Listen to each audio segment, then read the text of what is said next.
3장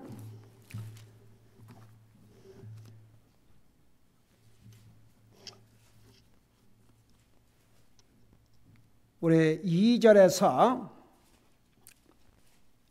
6절까지 같이 읽겠습니다. 같이 읽습니다. 시작. 그분께서는 모세가 하나님의 온 집에서 신실한 자같이 자기를 세우신 이에게 신실하셨으니 집을 지은 자가 그 집보다 더 존귀한 것 같이 이 사람이 모세보다 더 많은 영광을 받을 자로 인정받았느니라. 집마다 지은 자가 있으되 모든 것을 지으신 이는 하나님이시니라.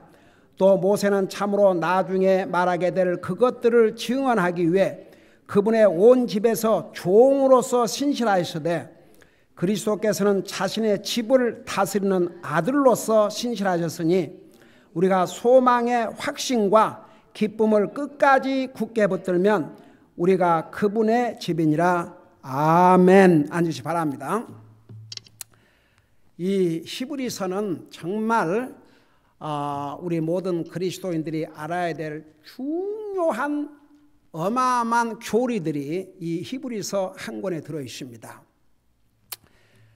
우리가 히브리서를 다 공부하고 나면 구약 성경, 특별히 레위기, 그 많은 이제 하나님 앞에 희생물을 드리는 여러 가지 번제 헌물, 화평 헌물, 수 없는 헌물에 대한 자세한 내용이 나와 있는데 왜 구약 시대에 그런 희생물을 주님 앞에 드리고 짐승의 피를 흘려서 그렇게 했는지, 이 구약 시대 때의 소위 그 sacrificial law 이런 것에 대해서 이 히브리서를 공부하고 나면 그가 아주 훤히 이해를 하게 됩니다. 우리가 마침 지금 출애굽기를 공부하고 오면서 성막과 그 다음에 여러 가지 그 희생물을 드리는 법, 그 다음에 제사장들에 대한 여러 가지를 이제 배우고 있는데, 그리고 히브리서에 들어가면 정말 그 예수 그리스도에 대해서 지금까지 그 부분을 이해하지 못하는까지 깊이 알 수 있는 어마어마한 내용이 이 히브리서에 들어 있습니다. 우리 예수님께서 하나님이시지만 사람의 몸으로 오셨기 때문에 우리는 이렇게 다 완전히 기록된 성경을 가지고 있으니까 우리는 다 분별을 해요. 그러나 초대교회 성도들만 해도 특별히 이스라엘 백성들 중에서는 예수님이 사람으로 오셨기 때문에 모세보다도 못하고 선지자 중에 한 사람으로 천사보다 못한 것은 너무나 당연하고, 그런 많은 잘못된 인식이 하나님을 믿는 사람들 중에서도 있었습니다. 그래서 이 히브리서를 통해서, 히브리서 제목이 뭐라고 그랬어요?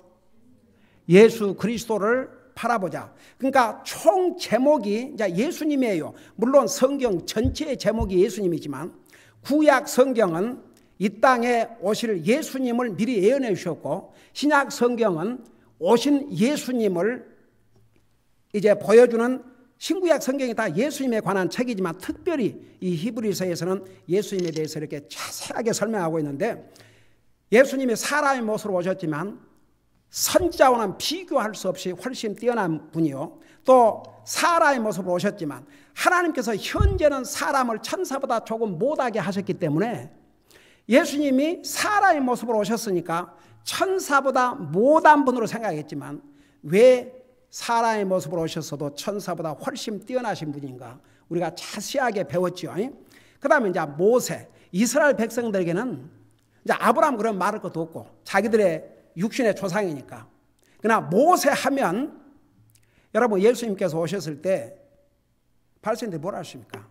예수님을 하나님으로 믿지 않고 메시아로 믿지 않는 사람들은 당신이 모세보다 더 나으냐 이렇게 물었지 않습니까? 그래서 특별히 유대인들에게는 그 모세 우월 사상, 그래서 왜 예수님께서 사라의 모습으로 오셨고 유대인으로 오셨음에도 불구하고 어떻게 보면 모세보다 훨씬 후에 이 땅에 오셨죠. 그럼에도 불구하고 왜 예수님이 모세보다 더 훨씬 뛰어나신 분인지, 그걸 지금 우리가 이제 3장에서부터 공부하고 있죠. 자, 그걸 생각하면서 1절에 그러므로 거룩한 형제들 곧 하늘의 부르심에 참여한 자들아, 우리의 신앙 고백의 사도시며 대제사장이신 그리스도 예수님을 깊이 생각하라. 이거 지난주에 공부했죠. 여러분, 우리의 신앙 고백의 대상은 예수님이지 모세가 아닙니다. 그 다음에 우리가 깊이 생각해야 될 분은 예수님이시지 모세가 아닙니다. 모세도 사람으로 이 땅에 온 사람 중에서는 하나님 앞에 정말 위대하게 쓰임받은 대단한 사람이 올시다. 솔직히 말해서 우리와는 비교할 수 없는 그런 위대한 하나님의 종으로 쓰임받은 대단한 인물입니다. 그럼에도 불구하고 예수님과 비교를 하면 비교할 수 없이 훨씬 뛰어나신 분이 우리 예수님이라는 것을 여기서 자세하게 보여주고 있습니다. 우선 보세요. 이제 모세가 하나님의 보내심을 받아서 이스라엘 백성들을 가나안 땅으로 인도하는 일을 했고, 물론 가나안 땅까지 인도하지 못했지만 이제 나중에 여호수아를 통해서 인도했지만은 모세가 이스라엘 백성들을 430년 동안 종살이하고 있는 이스라엘 백성들을 바로 왕으로부터 건져서 이제 나오는 그 일에 하나님께서 모세를 중요한 도구로 사용을 하셨습니다. 그리고 이제 하나님께서 모세를 통해서 십계명을 주셨습니다. 이스라엘 백성들에게 하나님을 가리키고 진리를 가리키는 그 중요한 일들을 모세를 통해서 했습니다. 그럼에도 불구하고 모세는 단지 사람으로서 선지자와 지도자로서 부름을 받았습니다. 그러나 예수님은 하나님으로부터 보내심을 받은 하나님의 아들이시요 동시에 나와 여러분을 구원하신 구세주입니다. 우리 예수님에 대해서 모세를 통해서 기록하고 또 예수님께서 이 땅에 오실 것을 미리 알려주시는 그런 일에 쓰임을 받았지만 그가 우리의 구세주가 아닙니다. 우리 예수님은 구세주로 이 땅에 오셨습니다. 여러분, 모세는 하나님 앞에 귀하게 쓰임 받았지만 그는 죄의 속성을 가진 죄인이었습니다. 그러나 예수님은 사람의 모습으로 오셨지만 죄도 알지 못한 하나님이셨습니다. 그러니까 모세 위대한 사람이긴 하지만 예수님과 비교해서는 비교할 수 없을 만큼 우리 예수님은 훨씬 뛰어나신 분이라는 것을 3장에서 자세하게 보여주고 있습니다. 모세는 우선적으로 율법의 선지자였습니다. 모세 오경, 모세를 통해서 하나님께서 주셨습니다. 그런데 이 모세에게 이 율법을 주신 분이 누굽니까? 바로 예수님이십니다. 모세에게 율법을 주신 분이 예수님이십니다. 그런데 구약의 이 율법을 하나님께서 왜 주셨느냐? 갈라디아에서 뭐라고 그랬습니까? 하나님께서 구약에서 이 율법을 주신 이유가 뭐라고 그랬습니까?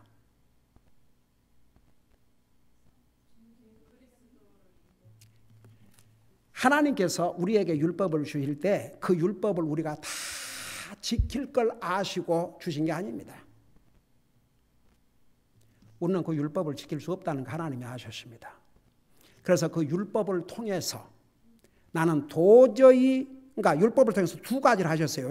우리의 죄를 깨닫게 해주시고, 율법이 없으면 죄를 짓고도 그의 죄인지를 알지 못하니까 그 율법을 통해서 죄를 깨닫고, 그 다음에 율법을 내가 지켜서 구원받는다는 것은 불가능한 거죠.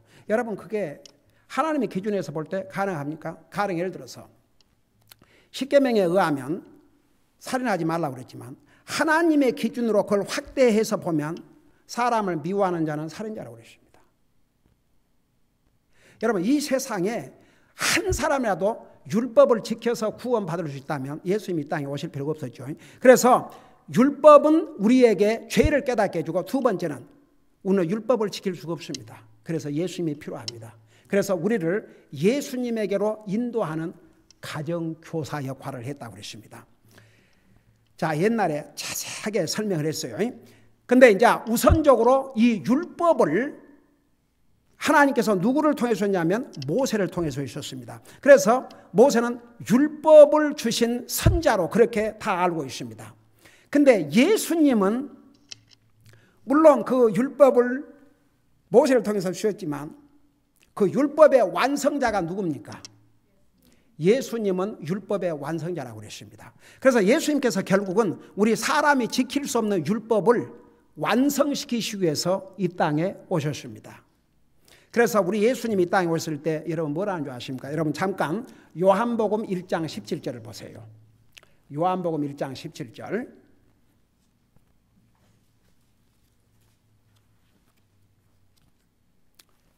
자, 요한복음 1장 17절.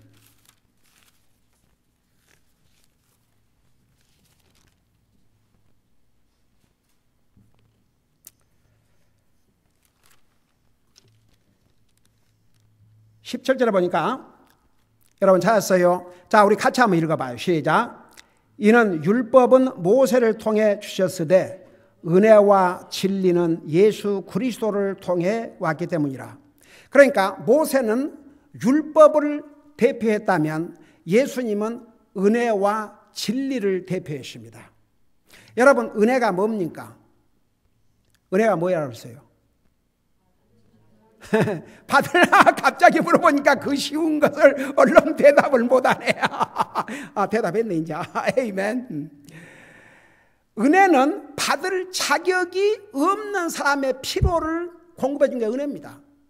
예수님이 은혜입니다. 바로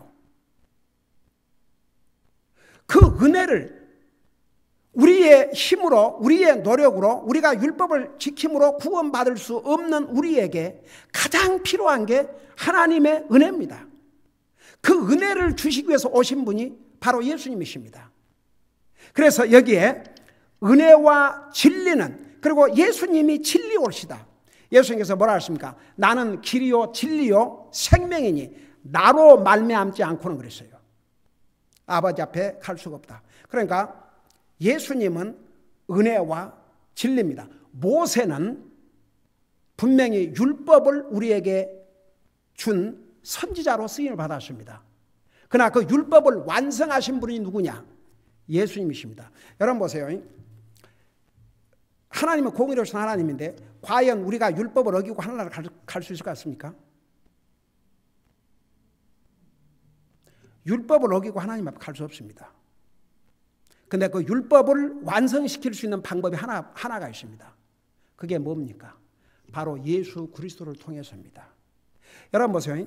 내가 예수님을 영접하고 구원받으면 하나님은 내가 율법을 예수님 안에서 다 지켰다고 생각하십니다.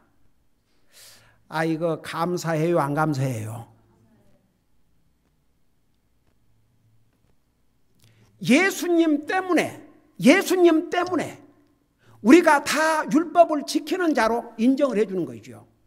예수님께서 율법의 완성을 위해서 자기의 생명을 주셨습니다. 보세요. 그 말이 무슨 말인가? 이 세상에서 법을 어긴 사람에게 주는 가장 최고의 형벌이 뭡니까? 사형이죠. 그게 제일 큰 벌이죠. 근데 예수님께서 왜 죽으셔야 됐냐? 우리 인생이 율법을 어겼기 때문에. 그 율법을 어긴 자의 최고의 벌은 죽음이거든요. 근데 예수님께서 율법을 어긴 우리들을 대신해서 죽어주셨습니다.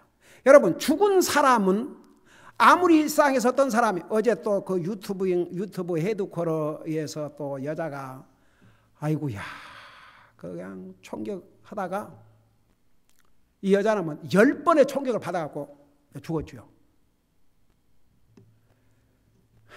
여러분, 저는 힘들다고 하나님 믿는 사람은 자살 안 하죠. 근데 그 자살하는 사람들 보면요, 세상이 힘들어서 자살하죠. 괴로워서 자살하죠. 고통을 덜어보려고 자살하죠. 근데 고통이 덜어져요. 비교할 수 없이 늘어나요. 왜 그래요? 죽자마자 이 세상의 고통은 비교할 수 없는 지옥으로 가거든요. 그러니까 어리석은 거예요. 세상이 괴로워서 자살을 한다. 자살하자마자 그들이 가는 곳은 지옥입니다. 여러분, 어떤 사람, 이런 논쟁도 있어요. 자살하는 사람은 그러면 천당 못 갑니까? 여러분, 요한일서를 자세히 봐요. 그 성경이 다 뭔지 아세요? 정말 구원받은 사람은 자살 못합니다. 구원받은 사람과 구원받지 못하는 차이가 뭔지 아세요? 구원받은 사람은 자기가 잘못했으면 그걸 뉘우치고 반성하고 돌이킵니다. 그러나 구원받지 못한 사람은 자기가 끝을 내려고 합니다. 그래서 참 사람 어리석은 거예요. 여러분, 이상의 고통을 덜고자 자살하면 더 큰 고통이 기다리고 있다는 것을 사람들은 모르는 거죠. 예. 그러고 보세요. 사람을 죽인 거 가장 큰 죄지요. 그래요, 안 그래요? 그러면 다른 사람을 죽인 것은 살인이고 자기를 죽인 건 살인이에요, 살인 아니에요? 똑같은 살인이에요. 사람을 죽이는데 다른 사람을 죽인 것도 사람을 죽인 거고 자기가 스스로 자기를 죽인 게 아니에요? 그거 살인이에요. 근데 다른 사람을 죽인 살인자는 회개할 기회라도 갖지만 자기를 죽인 자는 회개할 기회도 없습니다. 슬픈 일이죠. 자, 그래서 보세요. 예수님을 통해서, 그러니까 율법, 왜 예수님이 죽으셔야 되느냐? 율법을 어긴 자의 최고의 형벌이 바로 죽음이에요. 죽음. 그러니까 예수님이 그 벌을 받아주신 겁니다. 나와 여러분을 위해서. 그래서 우리가 용서받고 하늘나라 가는 것입니다. 자, 그래서 보세요. 이렇게 모세가 하나님 앞에 많은 면에서 쓰임을 받았음에도 불구하고 모세는 여전히 죄의 속성을 가진 사람이고 우리 예수님은 죄를 알지도 못하신 거룩하신 하나님이시고 그리고 모세가 사람들에게 이렇게 참 하나님의 진리를 전하고 이스라엘 백성의 진리를 전하고 좋은 일 많이 했지만 그럼에도 불구하고 그는 여전히 사람이요. 우리 예수님은 사람의 몸으로 오셨지만 하나님이시기 때문에 그런 면에서 우리 예수님은 모세보다 훨씬 뛰어나신 분입니다. 자, 이것만 하고 마치십시다. 잠깐 우리 다시 히브리서 3장 2절을 보세요. 2절 보니까 그분께서는 모세가 하나님의 온 집에서 신실한 자같이 자기를 세우신 이에게 신실하였으니, 자, 예수님과 모세가 이 면에서는 똑같습니다. 모세도 우리 하나님 앞에 충실한 일꾼이었고 또 예수님도, 여러분, 예수님이 하나님이시지만 이 땅에 오실 때 아들로서 하나님, 그래서 아들로서 하나님이신 예수님은 아버지로서 하나님 앞에 철두철미하게 순종하고 복종하고 신실하셨습니다. 우리 옛날에 빌립보서 공부할 때 자세히 배웠지요. 우리 예수님은 아버지 하나님과 동등된 분이심에도 불구하고 자기를 낮추시고 종의 몸으로 돼서 죽기까지 복종했는데 누구한테 복종했다는 얘기입니까? 아버지로서 하나님 앞에 죽기까지 복종하셨습니다. 그러니까 보세요. 모세가 하나님 앞에 신실한 종이었다면 우리 예수님도 아버지 하나님 앞에 신실한 하나님의 아들이셨습니다. 그 면에서는 다 똑같습니다. 여러분, 그러니까 보세요. 이스라엘 사람들에게는 나중에 유대인들이 구원받고 예수님을 믿은 다음에도 그들 머릿속에 항상 그 모세는 신실한 하나님의 종이었다는 거. 그래서 예수님을 믿고 난 다음에도 그들이 모세처럼 하나님 앞에 신실한 일꾼이 되어야 한다는 그런 영향을 바로 이 모세의 신실함을 통해서 유대인으로서 구원받은 이스라엘 사람들이 많은 교훈을 받고 결국은 보세요. 예수님의 12제자들이 다 어느 나라 사람입니까? 이스라엘 사람들입니다. 그들이 다 어떻게 자기들의 생명을 사용했습니까? 여러분 옛날에 12제자에 예수님께서 하늘나라 가시고 12제자가 어떻게 하나님 앞에 쓰임받고 순교당했는지 자세하게 몇 년 전에 선교의 달에 전한 적이 있습니다. 한결같이 주님을 위해서 자기들의 목숨을 버렸습니다. 그러니까 보세요. 자, 모세에게 훌륭한 점 많습니다. 이런 신실한 하나님의 종이 어디 있습니까? 그런 면에서 우리 예수님과 또 공통된 점도 있습니다. 그러나 이제 모든 면에서 우리 예수님이 모세보다 비교할 수 없을 만큼 훨씬 뛰어나신 분인데, 그 다음에 이제 3절에서 6절까지는 우리 예수 그리스도께서는 그분의 사역에서 모세보다 훨씬 더 뛰어나신 분이라는 것을 3절에서 6절까지 자세하게 기록하고 있습니다. 이것은 다음 주일에 우리 계속해서 공부하도록 하겠습니다. 기도하십니다. 사랑의 아버지 하나님, 우리 주님은 우리 인생의 구원을 위해서 영광의 하나님께서 육체의 모습을 쓰시고 사람의 모습으로 이 땅에 오셨습니다. 그렇기 때문에 혹자는 예수님을 선자라고 하고 때로는 천사보다 못하다 하고 때로는 모세보다 못한 사람으로 여겼지만 우리 예수님은 사람의 모습으로 오셨음에도 불구하고 모세와는 비교할 수 없고 천사와는 비교할 수 없고 선자는 비교할 수 없이 훨씬 뛰어나신 분임을 우리가 이렇게 배웠습니다. 우리 아버지 하나님, 우리 예수님은 과연 우리에게 어떠하신 분인지 계속 이 히브리서를 통해서 공부하면서 더욱 주님을 사랑하고 더욱 주님 바라보고 더욱 주님 소망하고 사는 우리가 되게 하여 주시옵소서. 감사합니다. 사랑합니다. 예수님의 이름으로 감사 기도드리옵나이다. 아멘.